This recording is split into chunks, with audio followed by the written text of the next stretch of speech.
Good morning. Welcome to the trade setup right here on BQ Prime. And I guess the questions on everybody's mind are the same. Are only stocks in my portfolio going down, or are stocks in every other portfolio doing the same? Um, I've been asked this by so many people over the last 48 hours or so.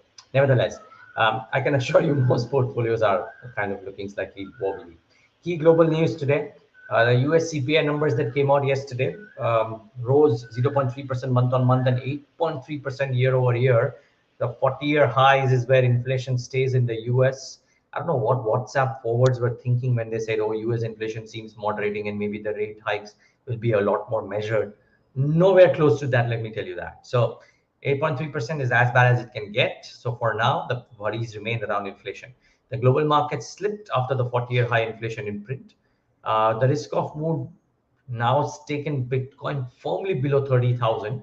Other cryptos are actually seeing heightened volatility. I mean, the messages in the forwards around Luna, around stable USD, it's just out there. The kind of wealth destruction that we've seen in cryptos is another story altogether compared to what's happening to stocks. And quite frankly, as they say in Hindi, I mean, "Koi mai baap hai ki nahi pata nahi," simply because there is no way you can assign a fundamental value aside of the in sentiment and the momentum that stays in some of these, right? Not all of these. I mean, I'm not decrying crypto as an asset class, maybe a great asset class, but in a lot of ones, I mean, the wealth destruction is quite stark. And at least in a company, you know that okay, earnings are gonna go up to X, and therefore at some point of time, the valuation in certain companies might return. So that's the key thing.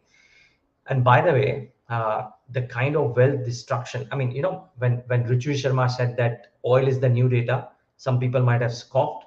The first sign of this is, and I'm not saying this is going to be the case forever. I'm just saying, who would have thought that Aramco, Saudi Aramco, will overtake Apple as the world's most valuable company, and it's done that. Apple is now the second most valuable company. It's no longer the most valuable company. From nearly 3 trillion, it's come down to below Saudi Aramco's 2.43 trillion, if I'm not wrong. But it also means that Aramco, which listed at 2 trillion, is now inched up higher. So keep that at the back of your mind as well. It's Apple's loss and Aramco's gain simultaneously leading to this development. Quite a piece of news, you would have to say. Nevertheless, the US markets came off, though the futures are doing okay. So keep that in mind. But the US markets did come off. Yields too came off, by the way. So it's been a supersonic uptick for the US Treasury yields, and the 10-year has come off in yesterday's session to about 2.89. But the dollar index stays firmly higher. Brent, while it's showing a marginal downtick currently, has inched as of 7:30 a.m. or 7:45 a.m. But it did inch up in overnight trade to from 102 to 106 to 107. So that story is not looking all that great. And the SGX Nifty is showing a downtick yet again. So some more pain for our markets. So do watch out for that. 200 odd points. So yesterday's bounce getting sold into yet again. But yeah, I mean, as you can see now, the Nifty is no longer showing a one-way decline. There's a bit of a resistance at the current levels. Yeah, what happened in trade yesterday, again, broader markets really got killed. So I mean, you look at the advanced decline as abysmal, right? 130 to 369, and look at the kind of cashes that came in, right? Indiabulls Housing Finance, I think Indiabulls Real Estate too had a really deep cash, well spent, 17% lower, and just symptomatic of what's happening to textile stocks as well. GNFC, Nazara Tech, another 9%. It's back to its IPO price. Nazara had gone up to above 3,000 while the issue came in at whatever 1,000, 1,100. It's now back to its IPO pricing. It just tells you how much the destruction has been. Nearly 60% wealth erosion in what promised to be the premier gaming company in India. So tells you a story or two. Gujarat Gas, Adani Green, some of these power-related companies did okay, and Gujarat Gas because of its results, or Balaji Mines because of its results. But otherwise, it was very, very poor showing by the mid caps in trade yesterday. So what's the trade setup like? I think the global pressures may continue to wane on the mid caps again in the session today. But you would have to say that valuation in certain companies is starting to look fairly attractive as per the research reports, and therefore you're starting to see. So in companies which came out with results, and there are some long calls because from a valuation perspective, too, these stocks seem to be doing well. And keep in mind, smart money is not shying away from investing in special opportunities. Yesterday, we saw one smart money manager buy some shares in Man Industries, I think, because of uh, an erroneous report which led the stock to correct quite viciously yesterday or day before. I'm not quite remembering where, but I heard of a number of smart money managers starting to pick up small stakes into select companies which had corrected quite a bit. So smart money is not shying away from now doing that. So there's some bit of buying. I heard the similar story in Gujarat Fluorochem yesterday. The stock was down 5%, of course. So I don't know who bought, but yeah, there's some nibbling happening into select names. Today is a busy day for results as well. Larsen and Toubro and Tata Motors from amongst the large caps. And on the Nifty and at the broader end of the spectrum, Apollo Tires is interesting, especially after what CEAT did, or Anupam Rasayan, because of what's happening to the specialty chemical space. Remember, except uh, SRF and to an extent Balaji Amines, every fancied chemical story, Deepak Nitrite, uh, you know, and Naveen Fluorine too had some bit of margin erosion. We've seen what happens to Privi. All of these, and rightly so, poor margin performance and have gotten destroyed. So makes Anupam Rasayan's case very interesting. When one will watch out for Mindspec Business Park REITs and whether they can kind of show decent traction there. And yep, RBL Bank and Honeywell Automation, especially after what ABB did, all eyes would be out on Honeywell Automation and whether they can actually reenact that kind of a promise as well. So we'll watch out for all of this.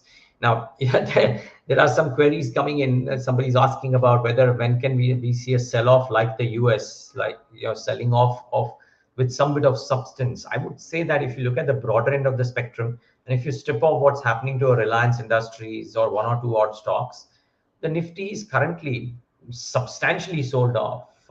I think I think the reverse question should be there, wherein at what levels could we actually start to expect some bit of a bounce as well? Because there has been a fairly sharp correction. Like I said, if you leave out Reliance and a couple of heavyweights, I think the Nifty would be trading at about 15,500 or even below.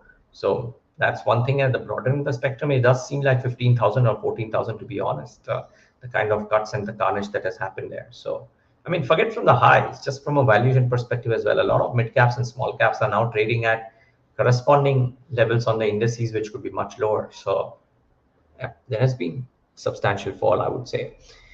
Stocks to monitor in the session today, and a bunch of them to focus on because of results predominantly, but otherwise from a news perspective as well. So Birla Corp, now let's start with that. Birla Corp, revenues up 6%, but as would the case be with most cement companies, EBITDA margin erosion 12.2% versus 18.38%, and profit fell 55%. Not much to take heart from. Remember, this stock was very active, I think, in the preceding quarter, and therefore it could be interesting to see what happens to it today. SKF India, a leader, yes, and revenue is up 22%, which is actually pretty strong. But again, margins corrected a little bit, as a result of which the net profit growth not very strong. Um,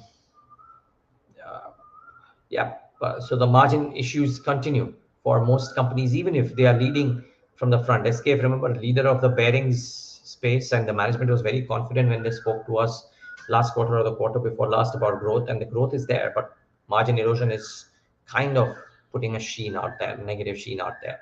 Petronet, again, same story, very strong revenue growth, right? You know that LNG imports, etc., are all looking strong, 47%. But look at the margin cuts that have come in, 10.47 versus 14.4, 400 basis points margin drop, as a result of which net profit up about 24%.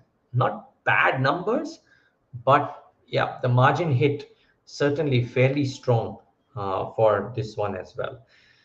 The other bit is PNB, which came out with numbers, and I thought the Morgan Stanley note on PNB laid it out well. So it's an equal weight rating from them, the target price of 41. They are saying that the profit after tax 81% below the Morgan Stanley estimates, despite a big beat on costs. The PAT is lower due to muted revenues and a sharp increase in credit costs. And they are staying equal weight on PNB because of the valuation, which is at about 0.3 times price to book, FY23 price to book. So that's from the results perspective on PNB. I thought the result of the day, you would probably have to agree, was a stock like NCC, wherein the numbers look really strong. But more than the numbers, actually, I would qualify this. The numbers didn't look as strong because there was a miss on the P&L side for NCC. So I qualify my words properly. But the point is, uh, the debt reduction was very strong. So that is the point that you got to think of when you look at NCC numbers. So keep that in mind. I'll just take a moment and bring out the numbers for you so that this it's known. So the execution was strong, right? Sales were at 3477 crores versus 3015 crores QOQ, up about 15%, 23% YOY as well. It was only 8% below the pre-other issue peak as well. So keep that in mind. Just that EBITDA margins, of course, declined both YOY and QOQ for NCC as a result of which. Look at this note, the viewers. I'm sticking with this for a moment simply because they reduced debt quite significantly. And CLSA says that the lower debtors and asset monetization drive solid cash flows and a big hike in dividend. This 32% fall and the monetization deal led to about a 53% fall in net debt. And they're saying that the company is confident in its positioning in the upcoming capex cycle with its order backlog, unleveraged balance sheet, and asset monetization plan. So do watch out, viewers. On a day like this as well, you might well see some movements as far as NCC goes. KRBL was granted relief for an IT demand of 97 crores, and the appeals for others have been dismissed as well. Could be active. Macrotech has announced a partnership with Bain Capital and Ivanhoe Cambridge to develop a platform, green digital infrastructure platform. It will invest in about $1 billion worth of assets to create 30 million square feet of operating assets. Each partner will have 33% equity. From an overall size perspective, this may not be that big for Macrotech, but things related to platform over the long term could well do well. Maybe Macrotech does react a little bit here. And Hindalco, viewers, Novelis had a miss. Now there are mixed views here. So CLSA has come out with a note on Hindalco. They have upgraded to a buy. The target price has been cut though very sharply. They believe that Novelis has one-off misses which have driven these numbers, but the guidance is back to $500 per ton profitability. They believe that the risk reward is attractive and they estimate its pricing in aluminum LME below $2,000, whereas the spot is about $2,800. As a result of that, while the miss is there, CLSA is constructive on Hindalco as a result of Novelis. The point is, I saw another note, I think from Jeffries, if I'm not wrong, which is actually pretty negative on Hindalco. Jeffries says that they have downgraded it to a hold. The target price has been cut to 475 because of the weakening global metal outlook. They have cut the FY23-24 EPS by 19 to 22%. So it's an interesting bull versus bear case on Hindalco. CLS says a buy. Jeffries has a downgrade to hold from a buy, and the target price has been cut very swiftly. And yes, metals have been, like I said in trade setup yesterday, trending a bit lower. It's positive for autos and some of the others. It's a question mark. The earnings for these companies will stay strong probably for the next 2 or 3 quarters as well. But will the stocks react to the sentiment of the falling prices, or will they react to the positive sentiment of the earnings? $1 million question. Nevertheless, viewers, so that's the nature of the day today. The markets will start off lower. I do suspect there is a bit of a risk reward formation becoming favorable for the bulls as opposed to being favorable for the bears. Is it the time to plunge in? Maybe not. Who's to say, really? I can't say. I don't think anybody can say. But yeah, the risk reward certainly is not in favor of naked shorts, as I've been saying for the last 2 or 3 days. So be careful if you think that you want to go short, just looking at the kind of start that we'll have in the session today. Specific stocks, as we've discussed, could do well or otherwise. And yeah, just trade carefully. It's not a very easy market to make money. Thanks so much for tuning in.